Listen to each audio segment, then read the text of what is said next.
दोस्तों, मैं रंजीत रोशन आज आप लोगों के लिए एक कथा लेकर आया हूँ। यह कथा एक पहेलिया की कथा है जो प्रभु श्री कृष्ण को मारा था। दोस्तों, हम लोग जानते हैं कि प्रभु श्री कृष्ण को बड़े बड़े शूरवीर परास्त नहीं कर सके थे, जिनको कोई अस्त्र शस्त्र कुछ बिगाड़ नहीं पाया था। आखिर एक साधारण पहेलिया उनको कैसे मार दिया। तो दोस्तों, इस रहस्य को जानने के लिए पहले हम लोगों को त्रेता युग में प्रभु श्री राम के एक कथा को जानना होगा, क्योंकि इसका सीधा संबंध त्रेता युग के प्रभु श्री राम से है।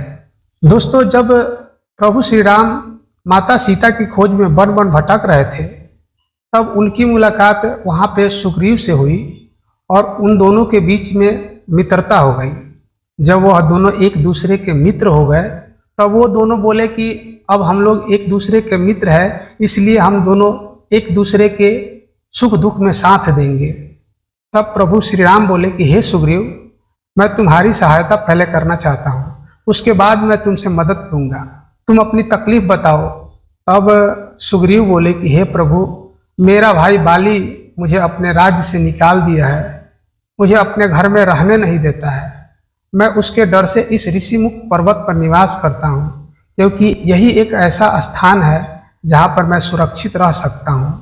वह इतना बलशाली है कि मैं उसका सामना नहीं कर सकता हूँ। तब प्रभु श्री राम बोले कि पहले उसको मैं दंड दूंगा, उसके बाद तुम्हारे उस राज्य का राजा बनाऊंगा। यह कहकर प्रभु श्री राम सुग्रीव को बाली से लड़ने के लिए वहां ले गए। जब प्रभु श्री राम और सुग्रीव बाली से लड़ाई करने जा रहे थे, तब सुग्रीव बोले कि हे प्रभु, मैं उससे लड़ाई में जीत नहीं सकता हूँ, क्योंकि उसके पास एक ऐसी शक्ति है जो वह किसी को भी परास्त कर सकता है। क्योंकि उसके पास एक ऐसा वरदान है, जो भी उसके सामने कोई लड़ाई करने के लिए आएगा, उसकी आधा शक्ति उसमें समा जाएगी, इसलिए उसके सामने जाकर कोई तो लड़ ही नहीं सकता। जब यह बात प्रभु श्री राम सुने तो उन्होंने एक योजना बनाई और बोले कि हे सुग्रीव, तुम जाओ लड़ाई करो। यह कहकर प्रभु श्री राम सुग्रीव को बाली से लड़ने के लिए भेज दिए। अब दोनों लड़ने लगे और प्रभु श्री राम एक पेड़ के पीछे छुपकर यह सारा दृश्य देख रहे थे। जब वह दोनों एक दूसरे से लड़ाई करने लगे, तब प्रभु श्री राम उस पेड़ के पीछे से बाण चलाए। वह बाण बाली के सीने में जाकर लग गया।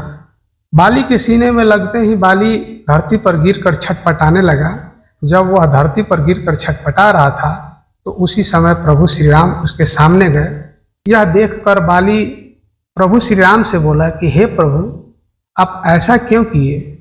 तब प्रभु श्री राम बोले कि हे बाली, तुम एक पापी हो, तुम्हारे इस पापों का दंड देना मेरा कर्तव्य था।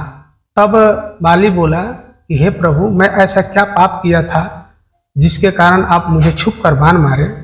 तब प्रभु श्री राम बोले कि हे बाली, जो व्यक्ति अपने छोटे भाई की पत्नी और अपने पुत्र की पत्नी और अपनी भगनी पर बुरी नजर रखता है, वह एक पापी है और उसको दंड देने में कोई पाप नहीं लगता है। इस पर बाली बोला कि हे प्रभु, यदि मैं इतना ही बड़ा पापी था तो आप मेरे सामने आकर मारते। तब प्रभु श्री राम बोले कि ऐसा नहीं कर सकता था मैं, क्योंकि तुम एक वरदान का कवच पहन रखे थे। इस कवच को तोड़ने के लिए मुझे छुपकर बाण मारना पड़ा। इसका मैं तुम्हारा ऋणी रहूंगा। यह ऋण तुम्हारा मेरे ऊपर रहा। एक दिन ऐसा आएगा जब तुम भी मुझे छुप कर बाण मारोगे। जिस तरह तुम इस पृथ्वी लोक का त्याग कर रहे हो, मैं भी इस पृथ्वी लोक का त्याग कर दूंगा। दोस्तों, यही वो बाली था जो द्वापर युग में जरा नाम के बहेलिया के रूप में जन्म लिया। और जब प्रभु श्री कृष्ण एक पेड़ के नीचे विश्राम कर रहे थे, तभी वह प्रभु श्री कृष्ण को हिरण समझकर दूर से ही बाण चला दिया।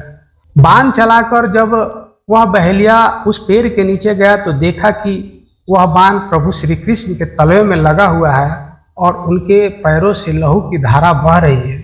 यह देखकर बहेलिया क्षमा याचना करने लगा और बोला कि हे प्रभु, मैं अनजाने में यह तीर चला दिया हूँ, इसलिए आप मुझे क्षमा करें। तब प्रभु श्री कृष्ण बोले कि शायद तुमको यह बात पता नहीं है कि पिछले जन्म में तुम बाली थे और मैं एक दिन तुमको छुप कर बाण मारा था और अंत में तुम्हें बताया था कि एक दिन ऐसा समय आएगा जब तुम भी मुझे छुप कर बाण मारोगे और मैं इस पृथ्वी लोक का त्याग करूंगा, इसलिए तुम पछतावा मत करो। तो दोस्तों, आशा करता हूं कि आप लोगों को यह कहानी अच्छी लगी होगी। यदि आप लोगों को यह कहानी अच्छी लगी हो तो वीडियो को लाइक और चैनल को सब्सक्राइब जरूर करना दोस्तों, ताकि हमारे जितने भी कहानी के वीडियो इस चैनल पर आए सबसे पहले आप लोगों को देखने को मिले।